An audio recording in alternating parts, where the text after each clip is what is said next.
Good evening, everyone. This is Electra. I want to talk about politics tonight and the fact that we are living in a historic shift happening all around us. I think we're in the midst of a party realignment, the likes of which we have not seen since the 1960s during the civil rights era. And I don't think there's a better time to start a new party like my Neo Republicans than it is right now. Um, let's talk about Marjorie Taylor Greene. I have never had a good thought about her in her entire career. Nothing she has ever said has, nothing she's said has made me like go, yeah, I completely get that, and good for her for saying that. No, I mean, first of all, she's anti-trans. I'm sure. I'm not. I guarantee it's not pro. She's guaranteed like probably anti-LGBTQ, anti-trans. Of course, that's an issue for me right off the bat. But is Marjorie Taylor Greene a future neo-Republican? It's a question worth asking because I think she's the first of many, the leading edge, so to speak, of a mass exodus of the fascist remnants of the old Republican Party and coming to their senses and realizing like if they want a career and they want to stay in Washington, they got to jump off this sinking ship. But they sure as hell are not going to go to the Democrats. That much is for certain. So where are they going to jump to? The neo-Republicans. But the issue is, I want my party to be extremely progressive, especially domestically in terms of labor and economics and culture. Which is pretty much everything she has claimed to be against ever since I've heard of her, I think probably in the late teens. So this brings up the topic of the unsavory issue of, does a party choose its people, or do the people choose or guide the direction of a party that they choose to be in? And I think, I'm not a political science major, but it seems like it's a bit of both, I think. Um, I'm going to harken back to the 1850s because it is my wheelhouse. And I think what we're seeing here is, at the rate we're going, the Republican Party is going to disappear like the Whigs did. And like I've been saying, I think I've said this, that it's like we're in a race to see which party fails first. And it seems like every week it flips. And so like I would say 3 weeks ago, it seemed like the Democrats were a failing party and they were about to disintegrate. But now, after the elections, and yeah, they really just made a bad move with ending the shutdown, which to me was unforgivable, and was the final impetus for me to start my new political party, the Neo Republicans. And but the thing is, former MAGAs, when former MAGA Republican, basically fascists, leave that toxic party. She herself today, Marjorie Taylor Greene, in an interview with CNN, has called her past politics toxic, and she has had some kind of epiphany, and she's basically no longer a Republican, as far as I can tell, but she's not a Democrat either. The new Republicans are interested in anybody that believes in our core values. I don't know exactly what those are yet, but they're going to be progressive, domestic progressiveness, people first, money, or let's just say companies, industries, a distant second. I don't want to say they're last because, I mean, there needs to be some level of industriousness, and people. I think there's a certain amount of people that are always going to want to be employed in some way, just for their mental health at the very least. Believe it or not, people are not inherently lazy. At least the neo-Republicans do not believe that. We believe people want to work and like to work when the purpose of their work is meaningful to them and resonates with their beliefs. In today's world out there, almost there's very little work that anyone can feel like good about doing. When they get home at the end of a day, what did they feel good about? Did they help people? Did they really make the world a better place? So many of us cannot answer yes to that. We need a world where we will. And that's what the Neo-Republican Party is going to be all about, making our lives better. It sounds so simple, but so nuanced and complicated, because that, I mean, really so many different things can go into that. So yeah, the unsavory part of somebody like a Marjorie Taylor Greene coming into the Neo-Republicans, which we'd be happy to have anyone that can believe our core values and are willing to speak to them, and even if to die for them if necessary, because I think that's the core, one of the core issues with the Democrats in Congress right now is, I hate to say this, but I don't think they're willing to die for their beliefs. I don't think they're willing to put themselves in harm's way if needed. And I think that's what causes so many of their, just quite frankly, befuddlement of, like, I mean, we're the befuddled ones, but so many of their moves are just like, oh, do you not have a backbone? Well, it's like they don't want to use a backbone because they don't want it to get broken. They have a very delicate backbone and they don't want to use it. And that's just the nature of the Democratic Party. But the neo-Republicans they'll have to have backbones. We're going to have to use them. And we can't send people into Washington or anywhere that does not believe strongly enough in our core values that they would not be willing to die for them if the worst case happened, for whatever that is. It could be a million different things, but it's no different than, a pilot going to work every day. There's a chance that you're not going to come home.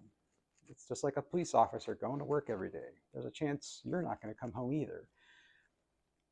Do people in Washington feel that way? They should. I mean, that's how important their work is too. If anything, it's more important. It affects way more people than even just like a passenger airliner with 200, 300 people on it at the most. And we have to remember, looking back at the 1850s as well, there was a little party called the Know Nothings, and the Know Nothings were very unsavory. They were extremely nativist, meaning they were anti-immigration. Which at that time meant they were anti-Catholic, anti-Irish, and anti-German. Those were the two main immigrant groups at that time. So this nativist party, well, their technical name, like when they appeared on a ballot, was the American Party, but they were known as the Know Nothings not because they were dumb, but because it was a bit of a secret society, and you had to be like in the know to get into their meetings, and they had code words and passwords. And when anyone was questioned about being a know nothing, their answer was always, I know nothing. And that's why they were called know nothings. It wasn't because they were dumb or stupid. I mean, they were just very anti-immigration, and well, today I'm sure they would be pro-ICE and all that stuff, because that's basically what they're doing. So there is this strain of the know nothings in our modern day GOP, former Republican, now fascist party. And where's that going to go? In the late 1850s, the brand new Republican Party at that time absorbed the know nothings. And you think, well, were they anti-slavery? And the answer is not really. Like, they didn't really care about slavery, but all they knew was, I mean, there were some for sure, but it wasn't really one of their main planks, so to speak. They were absorbed into the new Republican Party, and there were a lot of people that were not happy about that. Like Abraham Lincoln, he hated the know nothings, but they ended up being in the same party with him. And you got to do what you got to do to win, but you also have to keep your party in control. Because to me, a healthy party has a full spectrum of ideology. And I think this is where our system today has failed, is that the Democratic Party is all sort of like in a window to the left, but like not that. I mean, the vast majority are just like slightly to the left of center, and but then you have a few like AOC that are a little bit more, but like there's nothing on the right. I mean, unless maybe with corporate stuff, but there are no conservative Democrats these days, and likewise there are no liberal Republicans. So both parties are just like separated almost completely on the ideological lines. But that wasn't necessarily true up until 20 years ago or so. And the Know Nothings were pretty much the pretty far right side of the new Republican Party that was overall very left of center, abolitionist, anti-slavery, but yet they found a home in that party because they knew for sure they were not Southern Democrats and they had nothing in common with them. They found more of themselves in the Northern Republican Party than the Southern Democrats that were essentially the party of slavery at that point. It was well known and clear. So we had that schism of North and North finding more in common with each other than like the Northern Know Nothings, which, by the way, Know Nothings didn't have much presence in the South. At that point, the South was a one-party state of the Democrats. So the Know Nothings were absorbed into the Republican Party, and it was a big part of their development because, yeah, I don't know if, they wouldn't have been as successful, that's for sure. Would they have won in 1860? Would Lincoln have been elected? I don't quite know. You'd have to crunch a lot of numbers, and I'm sure somebody's done it, but I haven't. And yeah, so, but the New Republicans could be this organization where, I mean, to be honest, like I'm not really thrilled if it's the party of choice for former MAGA, but I don't know. Like at this point, I think it's about core beliefs, and if somebody can reform themselves and make that clear, like I think Marjorie Taylor Greene will be a clear, really obvious example of what's going to happen here. She's going to be out in the open with this for sure. And we can see every step of the way for her, this transformation she just is undergoing, which I applaud her for that. Like this, I'm all for transformation. Obviously, my whole channel is about transformation on the individual level, all the way up to the political and social level. So I applaud her ability to change. And I really hope it's the first little break in that iceberg at the very top, and hopefully it'll just like go all the way down and break that iceberg in half, and then the new Republican Party will be perhaps, I mean, my dream is that the new Republican Party will become the new progressive party, mostly on the left on domestic issues, and on the right I think it's going to be a little more nuanced. I mean, as far as international and diplomacy, foreign relations, we're going to be a lot more nuanced. I mean, definitely no support of Israel. We would start an Israel embargo immediately, and just do whatever we need to do to just, I don't know what we would do to Israel, but we're not going to support them. We're not going to send them any kind of war material, and we're going to end that genocide one way or the other. So I think that's enough on that. Something else I want to comment on is a quote that Michelle Obama said. I'm not sure where, but it was like within the last couple of days and she's speaking about the country today, and she says that our country is not ready for a woman president. And I could not disagree with her more. In fact, our first president of the Neo-Republican Party will be a woman. I guarantee you that. It is going to happen. We are a country that wants a woman president. And I feel insulted that Michelle Obama would say that, because you don't, as a party, you don't get to nominate two bad choices two awful choices that had no chance to really have, I mean, they had no real chance to win, and claim that this whole country is not ready for a woman president. I think that's insulting. You have no, that's not, you have no ability to answer. That's just a complete false attitude that I think needs to be eliminated from the neo-Republicans. We need to be a progressive, forward-looking party that assumes the best of people and assumes people are basically operating in a correct fashion. Because I think if you expect that out of people, you're far more likely to get it. When you have no standards for behavior or expectations, people are just going to do whatever the F they want. And I think that's kind of where we are with the Democrat Party right now. And I'm personally insulted. I hope a lot of other women are insulted. And I think we'll prove her wrong in the very short term. And I think she will regret that statement, because I think we are ready. We just weren't ready for those particular two options. So, yeah, I think that's all I got for now. So thank you for listening to my neo-Republican musings, brainstorms.